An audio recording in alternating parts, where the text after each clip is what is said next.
சிதம்பரம் ஜெகஜானந்தா தெருவை சேர்ந்தவர் ஜெயராஜ். விஏஓவா வேலை செஞ்சுட்டு வந்தார். இவருடைய ஒய்ஃப் நேம் ஜோஸ்பின். இவங்களுக்கு 3 பெண் குழந்தைங்க. இவங்களுடைய மூத்த பெண்ணு ஜெயதேவி. இவங்க எம்சிஏ முடிச்சுட்டு தற்காலிக பணியாளராக சிதம்பரம் வேளாண்மை அலுவலகத்தில் பணியாற்றிட்டு வராங்க. கடந்த சில வருஷத்துக்கு முன்னாடி இவங்களுடைய பேரண்ட்ஸ் இறந்துட்டாங்க.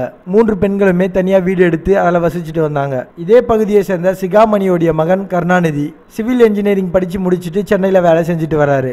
ஜெயதேவியும் கருணாநிதியும் பள்ளி பருவத்திலிருந்தே ஃப்ரெண்ட்ஸ். டீனேஜ்லேருந்தே 2 பேருமே காதலிக்க ஆரம்பித்தாங்க. கருணாநிதி சென்னையில் வேலை செஞ்சாலும் செல்போன் மூலயமா ஜெயதேவி கூட பேசியே காதலை வளர்த்துருக்காரு. கல்யாணம் பண்ணிக்கிறதா உறுதியும் அளிச்சிருக்காரு. இவருடைய வார்த்தையை நம்பி ஜெயதேவி தன்னையே காதலனுக்கு கொடுத்திருக்காங்க. இந்த வாய்ப்பை பயன்படுத்திய கருணாநிதி பல முறை ஜெயதேவி கிட்ட உல்லாசம் அனுபவிச்சிருக்காரு. இதனை எடுத்து தன்னை கல்யாணம் பண்ணிக்க சொல்லி ஜெயதேவி கேட்டிருக்காங்க. ஆனால் கருணாநிதி மறுத்திருக்காரு. காதலனை நம்பி தன்னுடைய வாழ்க்கையே பாழா போயிடுச்சு அப்படின்ற சோகத்தில் ஜெயதேவி சிதம்பரம் அனைத்து மகளிர் காவல் நிலையத்தில் கம்ப்ளைண்ட் பண்ணாங்க. போலீஸும் கேஸ் ஃபைல் பண்ணி கருணாநிதி கிட்ட விசாரணை நடத்திட்டு வந்தாங்க.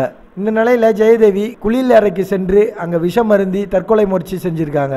உயிருக்கு போராடிய ஜெயதேவியை அவங்களுடைய சிஸ்டர்ஸ் பக்கத்தில் இருக்கிற ஒரு பிரைவேட் ஹாஸ்பிட்டலில் ட்ரீட்மெண்ட்டுக்காக சேர்த்தாங்க. அங்கே ஜெயதேவி சிகிச்சை பலனின்றி இருந்தாங்க. இதை பற்றி போலீஸார் வழக்கு பதிவு செஞ்சாங்க. இறப்பு காரணம் குறித்து அந்த பெண் எழுதி வச்சிருந்த லெட்டரை கைப்பற்றினாங்க.